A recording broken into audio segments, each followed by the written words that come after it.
August 2nd, 2020. Sounds from the Crowd, a weekly recap. You guys know the crew. We got Danny, Rio, and DB hanging out. How we doing today, fellas?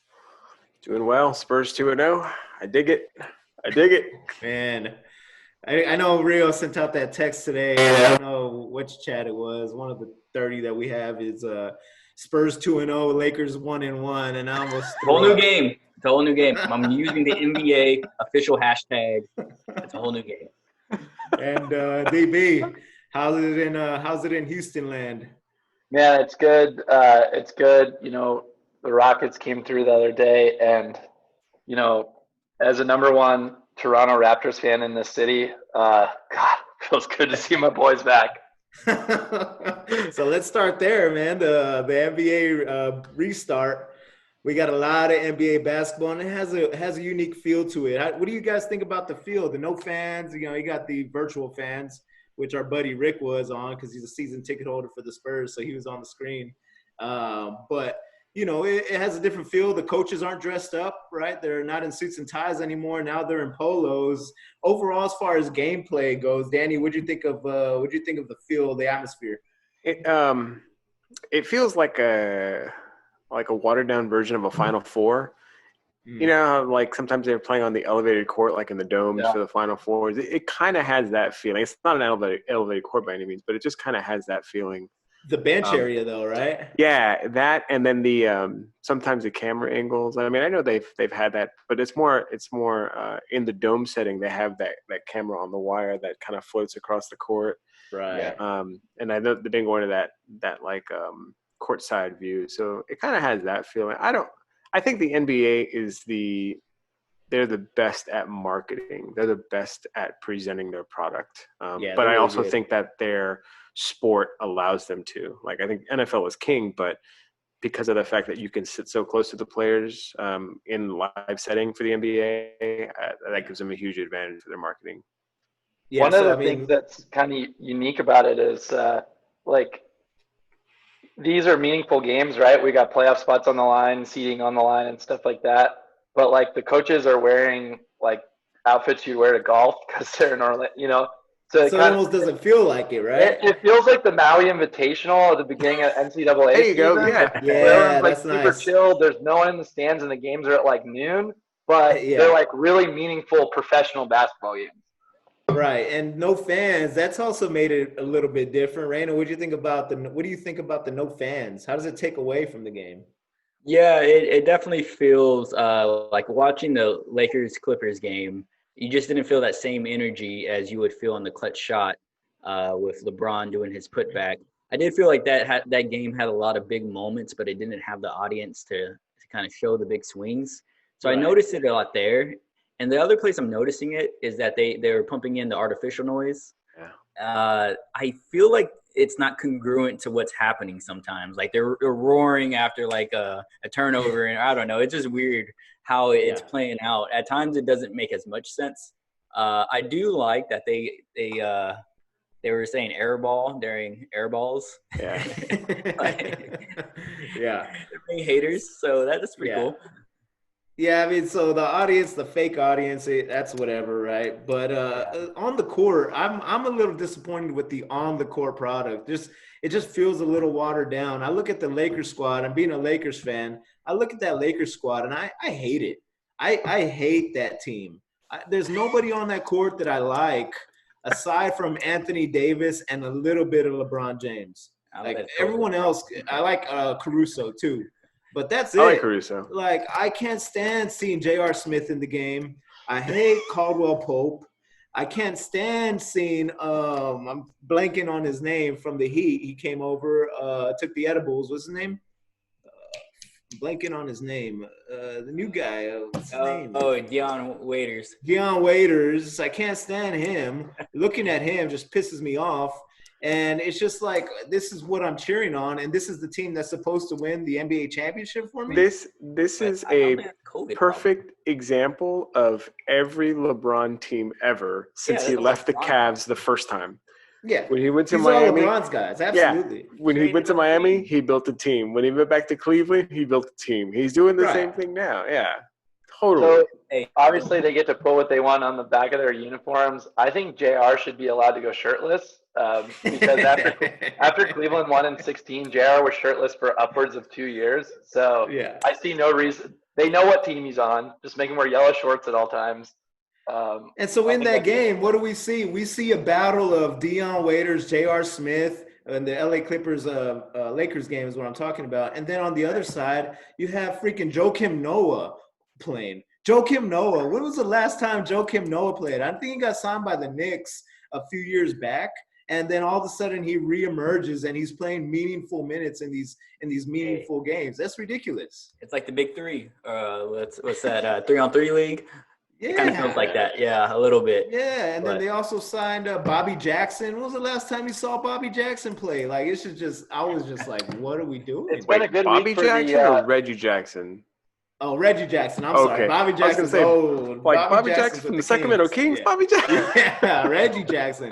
Just as It's been a old, good damn week it. for the old baby Bulls, like 2012 Derrick Rose MVP year Bulls. Thibodeau's back coaching. Noah's getting meaningful minutes. Yeah, it's ridiculous, and I'm just like, how am I like? What are we doing?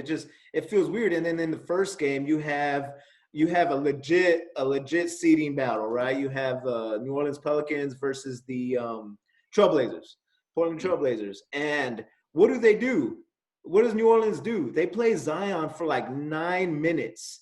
It's like it's a one possession game in the last 3 minutes of the game, and he's nowhere to be seen. Like, that doesn't make sense to me. His knees probably can only take 9 minutes. No. The whole game. No way. He started. He plays 9 minutes and he gets like 15 points. That's ridiculous. Play the man fucking 3 more minutes in the end of the game to get a goddamn playoff seed. If you don't want a playoff seed, then why am I supposed to care about these last teams? That's what I'm saying. I think the Pelicans have definitely waved the white flag. I think they've done that all season. They pretty much put Zion on, we're going to give you the smallest amount of minutes to get the fans excited about you. I felt like they just try to almost keep Zion out of the game more than keep him in it. It does seem weird. But he does have his injury history. So I think they're writing the whole season off. What we want to see is not what the coach Alvin Gentry wants to see. I think they're going to just miss the playoffs purposely. Yeah, and I'm thoroughly disappointed by it because I picked the Pelicans to steal that 8th seed. I think Zion puts a lot of mismatches on the floor. I think he's a bad matchup for Memphis, especially. And, yeah. Oh, he's really good. I give him 100% credit. Of course he is. He went to Duke, man. DB. If Greg Oden had this kind of load management, he'd still be getting meaningful NBA minutes. Good old Greg Oden, man. You gotta love the Greg Oden reference. And then not only are the good teams watered down, but then if you're gonna what are we doing? Putting the Washington Wizards in with the Brooklyn Nets. Those teams, can any of you three name any player on those teams? No, all the players are out of the bubble. Right. Yeah. It's a G League team. Yeah. So today, and this is killing me because today I'm saying, okay, Wizards and freaking Nets, who's going to score the rock? So I'm taking the under all day. You know what I mean? Who's going to score? Little do I know, it's easy to score against other scrubs. You know what I mean? You know what I'm saying, DB? Yeah, it's like singing No Scrubs by TLC and karaoke. You still can score some points. Absolutely. And I just like, what are we doing? Like, everywhere I look. And I just think that the NBA made a mistake in the sense that they brought too many teams back. Those 2 teams are prime examples. I know your Spurs are killing it right now with the two solid wins. I mean, let's not forget who they're playing, but the Kings shouldn't be there, right? Another scrub team, so Probably shouldn't be there. Who? We're playing the other scrub teams, so feels good. We're better than their scrub teams. John Morant, that dude is the real deal. Oh yeah. John Morant is bad. He is bad. Yeah. I mean, you're gonna get some good games here in the later games, and I think you're gonna see some surprise teams, and it might not be what we think it's gonna look like at the end. Specifically, I'm just so frustrated with the Lakers and how they look. because I know DB was ecstatic about the Toronto Raptors yesterday, but it's just awful, man. Like the Lakers just look so bad. My take on the Lakers, they don't have any depth outside of AD and LeBron. That's it. I mean, Kuzma, I'll give him here and there credit, but he does go missing. They don't have a good ball handler outside of those two, or outside of LeBron, really. I mean, Caruso, so as well. They just don't have those pieces behind those two. So it's going to be interesting whether they're just too top heavy or whether they can hold their own, even against like the Rockets for that matter. Yeah, speaking of the Rockets, some of these with some of the lack of the depth that you're seeing, you wonder if like a team like that, or I'm thinking we're going to see a real big surprise in the playoffs because the seeding doesn't really matter that much, and if you like land on the right side of the bracket and your matchups are right, I think you're not going to see the teams that would have made it had the season. Obviously, the world's changed a lot, but I don't think you'd see the same thing if the season had carried on the way it was going and you're playing normal games in stadiums. Right, and home court doesn't matter anymore, right, Danny? I mean, you're thinking about home court, and what do you play? What do you want the best record for, right? The Bucks had the best record. It doesn't matter anymore. Yeah, today the Spurs are playing Memphis today, but the Spurs sponsors, the logos were on the court, but the crowd noise was from Memphis. It was like, what? It's weird. Yeah. But I mean, yeah, it doesn't matter, man. It's basically it's kind of like Drew said. It's like an invitational. Everybody plays in the same place. Right, and the competition is going to be great. The competition will be good. At the end of the day, you're going to have some good games, but you're also going to have some snoozers. I think. No matter what, though, the season gets an asterisk for sure. An asterisk for sure. The style of play is very different than what it was before. It does seem like everyone's a lot less cohesive. The flow, obviously, I don't know, just like how offenses are running right now, it just doesn't seem like they have Look at the scores. Nobody's playing defense. Yeah. Oh, yeah. I was looking at the score just now it was the Magic versus Kings, 130-104 right now with 3 minutes left. They're up by 26 points. Okay, thank God I took the over there, but shit, come on, man. Like, it's ridiculous. The Magic don't need to be in the bubble. The Kings don't need to be in the bubble. You know what I mean? Well, Nets, Wizards don't need to be in the bubble. They're number 7 in the East. Yeah, the Magic's the playoff team. Magic is the playoff team. Yeah, the East. They should have cut. They should have cut the best 14 teams. Period. You know what I mean? Or the best 12 teams. Period. Like the Suns don't need to be in the bubble, right? Yeah, they're gonna put up a lot of points, but they don't need. They're not serious contenders. Like, what are we doing? I think star power has a lot to do with the decision that the NBA makes. If they can sell some more Devin Booker stuff. And it's worth having the Suns in. And if any of the listeners happen to know a good gambling self-help link, if you could tweet Paul that link, that'd be super helpful. The fact that you're betting the over-under on the Kings Magic game is because I see the board, DB. It's because I see the board. You know the feeling. He's in the Matrix. He's in the Matrix. That was a pot calling the kettle, man. But one of the good things that's we can take from this experiment is the tests. I mean, there's nobody coming back with positive tests, right?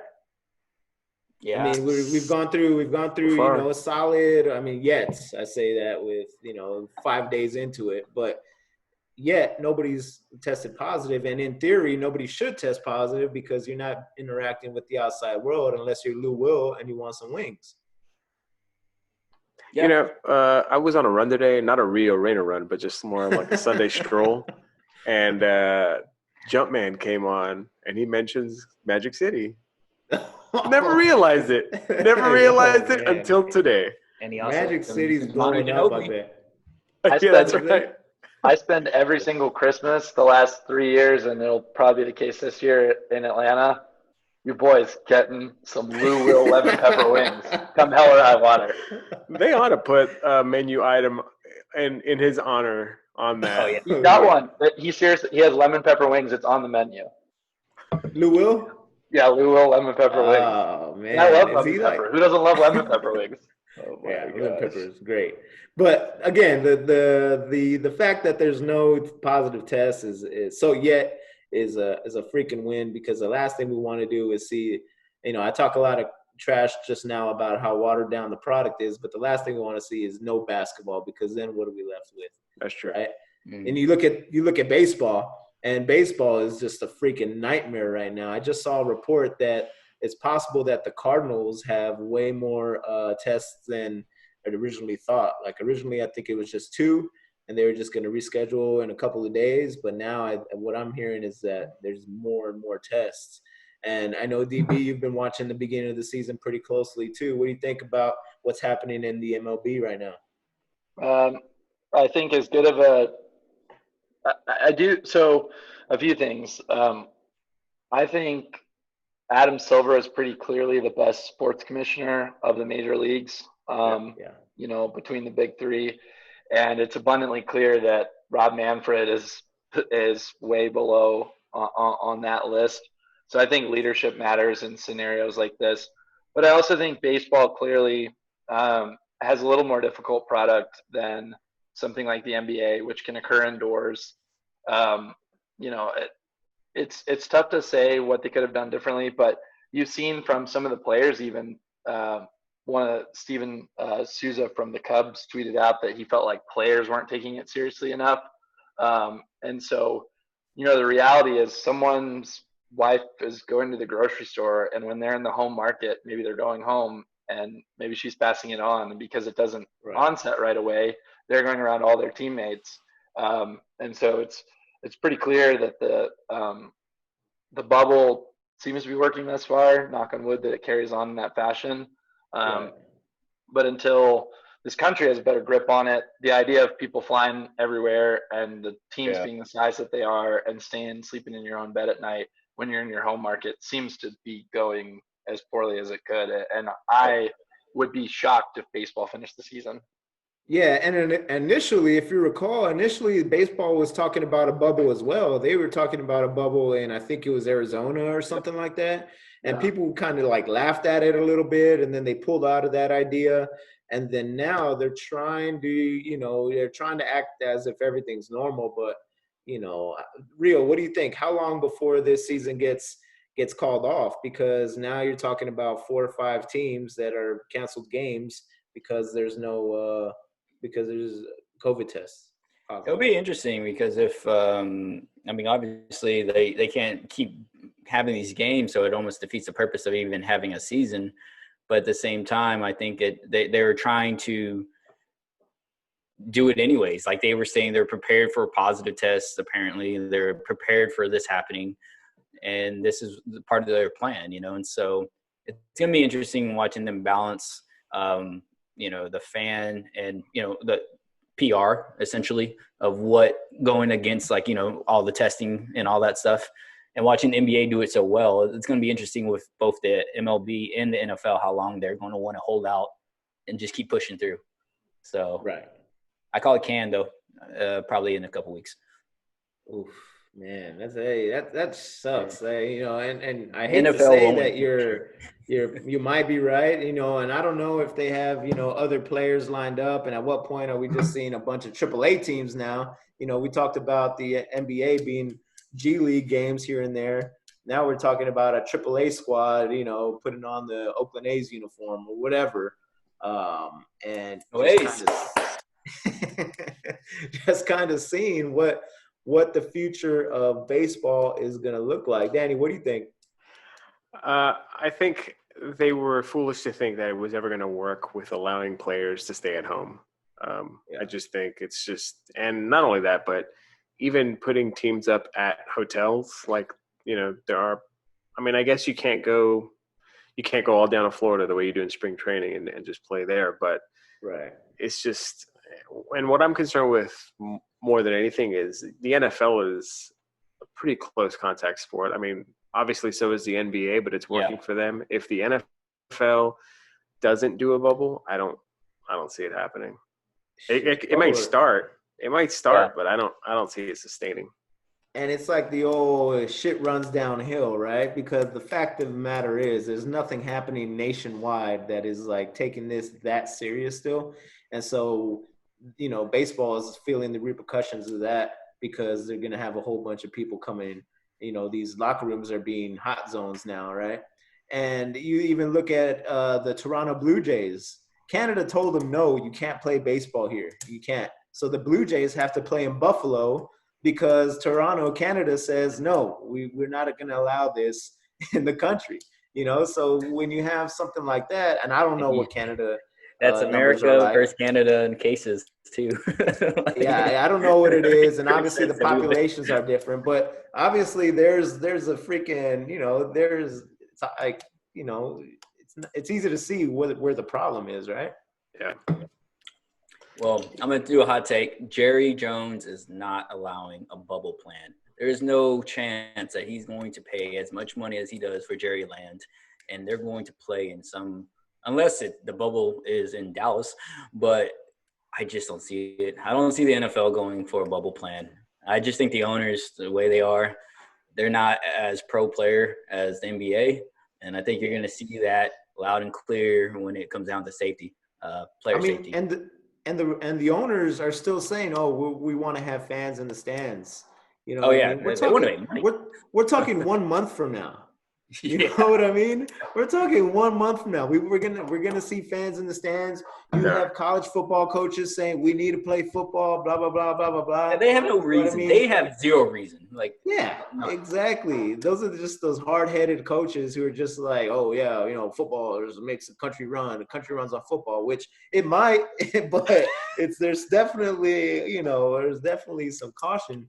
And talking about bubble, it's easier to do a bubble with 15-man rosters as Yeah. opposed to 52-man rosters, right? True. So I mean, Dan, you kind of talked about it earlier about what does a football game look like, and how do you think that that's going to affect the spread of the virus? I think in general, football is clearly the most. I mean, everybody knows this is the most dangerous sport there is out there, Right. and I kind of feel like they're going to approach safety about this situation the same way they do about the game, which is a little bit haphazardly, right? I mean, let's be honest. The only person they really protect is the quarterback now, and that's just only because the owners pump so many millions into that position. And so I don't see them taking taking the same approach as the NBA. Not even close. Right. So DB, if you were a football player, what would you fear more, CTE or the coronavirus? I think players know that they choose CTE when they sign up to play football. I don't think players want to choose to put their families at risk from a disease that's highly contagious. So, at this point, the players know what the risks are. If they don't, that's their own fault, frankly. They're not kids, they're adults. So they know what the risks are in terms of their long-term health. But in terms of picking up a contagious disease, I think you're seeing from the players that are pulling out, and it's increasing more and more, NFL players saying, I'm not going to play the season, that this is the chief issue, certainly versus something like CTE. Dude, Cespedes from the Mets. He just bailed on the team He today. just left. They couldn't find him, right? He just left, and they were just like, they finally came out with something like, oh, okay, no, he's fine, but he's decided not to play anymore. And obviously, you can't blame him, right, Randy? You can't blame these guys for opting out. No, I think every player has, you can't blame their actions because the way that the MLB is treating cancellations or postponement of games, it doesn't seem like they even have a plan themselves. They're just trying to put fires out. So I really don't think the MLB is doing it right now. I think they aren't coming up with plans proactively. I think they're just like kind of calling it as they see it type stuff. And, the NBA, they had a whole plan in place well before that league got restarted, and they're going right as planned. And then the MLB is just trying to put out fires. So you can't blame the players for bailing. I mean, blame the commissioner for running a shitty league. That would be my take, at least. Granted, he could have also left because the Mets are terrible right now. Yeah, especially right. So you're playing for a bad team. No, I'm not gonna go. That's what Bradley Beal said, right? Bradley Beal said, "No, I mean, yeah, we have no chance. No, I'm not." Yeah, exactly. Yeah, and so it just it is what it is as far as player safety and having them want to play or not want to play. I guess you can't really blame them either way. But it's just difficult to go through the year without a normal, like, what is your fall going to look like without football, DB? Dire. I can't imagine it. Honestly, the thought of, to me, when I think of like my ideal sports watching day, a Premier League Saturday with a couple good games, pretty good. You've had a crappy work day, maybe a midweek NBA game that you're excited about, good matchup, pretty good. NFL Sunday where you hit a noon, 3:30. Sunday and night. you get that beautiful Chris Collinsworth slide into Sunday night. God, if you take that from me, I can deal with staying at the house. I can't deal without the slide. And then you wake up on Monday with a little hangover from Sunday, and you have Monday Night Football to cure that a little bit, right? Right. Oh yeah. So The best part of the season is towards the end when there's football on Sunday, Monday, Thursday, and Saturday. It's like 4 days a week. It's awesome. Meaningful Yeah. games too. It's just like, oh man, that's straight injected. So the football has a great product that everybody wants to watch. Probably because there's so little games, right? 16 games are like a lot. Games are It's intense. more meaningful, right? Yeah. Yeah. So the more meaningful games and Well, the so sport's you also get, more intense. I mean, these guys hit each other at 25 miles per or 20 miles per hour. So, I mean, that's why there's only 16 games. Yeah. The intensity of the sport is out of control. Yeah. Yeah, exactly. So so I mean, it's just you'd hope that the NFL has something up their sleeve, but I don't know. How confident are you? So we're already saying that we're very low on confidence as far as MLB finishing out their season. DB, how confident are you in the NFL starting and finishing this 2020 season? They'll start come hell or high water. I'm certain they'll start. And I do think Goodell has his faults, but they've had the other two go in front of him, and then they also I still think are it's the biggest league by far. It'll start. What'll happen from there? It's so hard to say before we really get into the thick of like training camp and stuff. But I'm certain we will see week 1 of the NFL.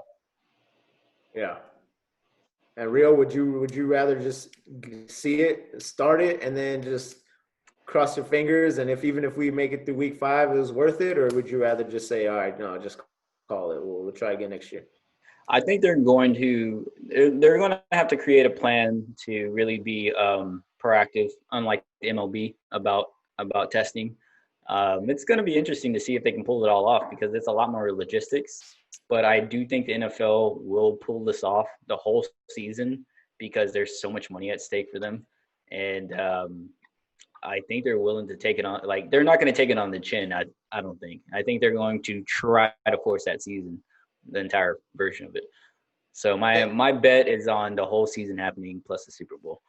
And Danny, the to piggyback off of what Raina was saying, the NFL mentality, that's the ultimate next man up league, right? That's the ultimate next man up sport where, okay, this person's hurt, next man, practice squad guy gets hurt, next practice squad guy. Then you got the XFL coming, whatever. You got these, football players that just want to get on the field. So how much do you agree or disagree with what Rio said as far as finishing the football season out through the Super Bowl? I think the only way the season doesn't go on is if the players make the call to not play. That's the only way I think it doesn't happen. So, yeah. But yeah, I mean, I see it starting, but I just have a hard time seeing it complete. But we'll see. Talk about taking a knee, Danny.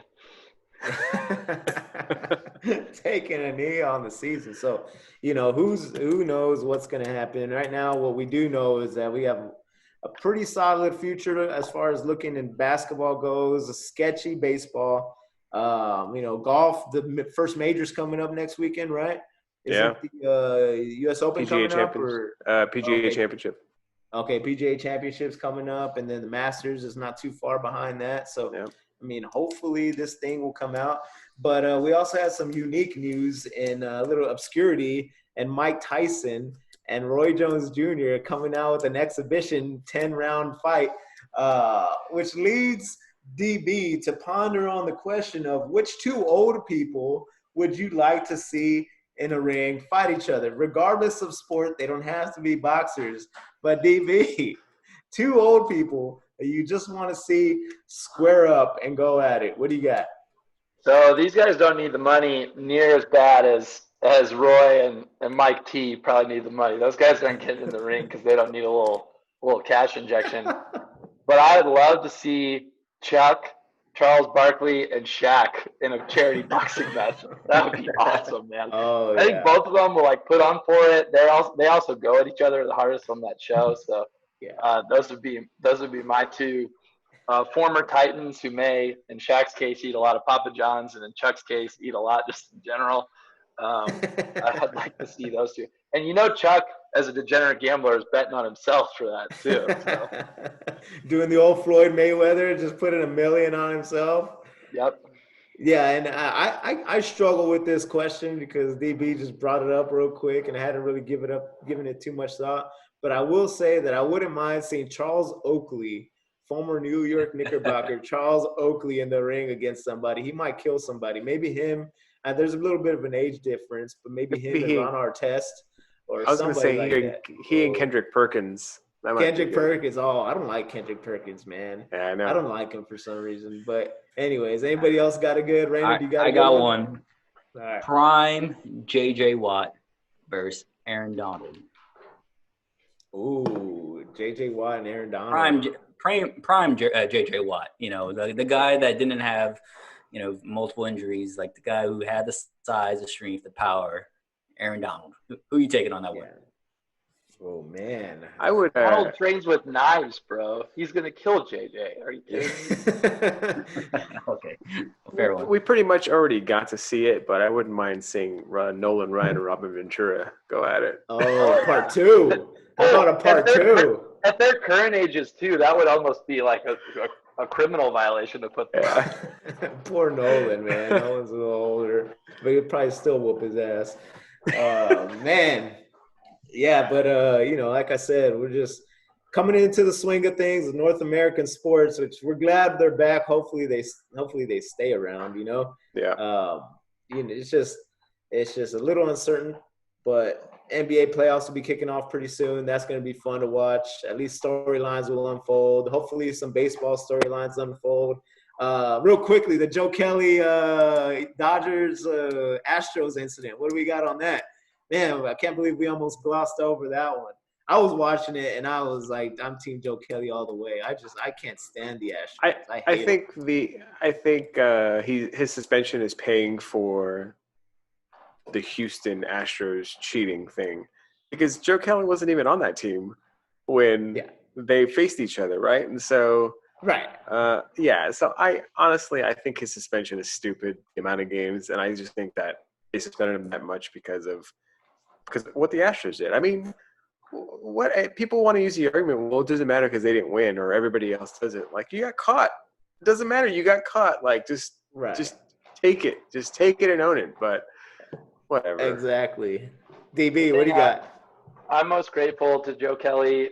I don't really care about the Astros. I think probably a lot of teams are doing similar stuff, and they're maybe the fall guys. I am thankful to Joe Kelly because I just know that Joe Kelly making the baby face is going to go into an elite tier of gifts. We're talking, We're talking Weebay in The Wire when he does the face. We're talking crying Jordan. Joe Kelly will live forever in meme. A lot. When you wake up in the morning, you should just ask yourself, what can I do to live forever as a meme? And Joe Kelly accomplished that. So great work, man. And Raina, give me your thoughts on the fact that the Astros were suspended a total of 0 games for their cheating scandal, and Joe Kelly doesn't even hit anybody, throws above somebody's head, and gets 8 games. What do you got there? Yeah, it's probably a bad call. I mean, they should have but how do you suspend a whole team? Who do you pick? Yeah, that's the problem, right. really. But So yeah, they no, it's fired probably overkill. It's overkill. But I don't know the way he was throwing those pitches. I mean, if I'm an Astros player, I'm probably charging the mound at that point. He's trying to hit people. He was trying to do what he was doing on purpose. So at that point, I They don't said care. You know, yeah, I cheated, but at the same time, you're not throwing fastballs at me. Like they did say that he broke his own window in his backyard because he lost control of the Yeah, curveball. I remember seeing that. I remember seeing that Instagram video. I didn't realize that was him though. He was throwing against the net, and then his house is like to the right of it, and I guess it just gets away from him and it sails into his bedroom. It's ridiculous. Joe Kelly is like the dude's cousin who comes to a bachelor party that no one knows, and then when everyone has a little too much to drink, you just don't know what he's gonna do. He looks a little unhinged.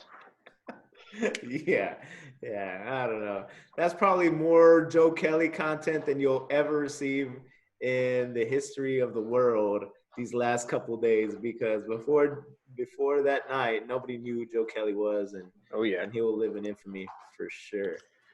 But look out for us this week. We got some more content coming after you for you guys. Bet of the week is 4-1. We're on a little bit of a heater right now, and of course, as I say that, you know, next Thursday might not be so good, but look out for that because we took the Trailblazers -2 and took a overtime win, but we got it. And Throwback Thursday is coming at you. But until then, for the boys, we'll see you guys again next week. So thanks for listening. Look out for the website, Facebook, Instagram, Twitter, all that good stuff. All right. Have a good week. Later. Later.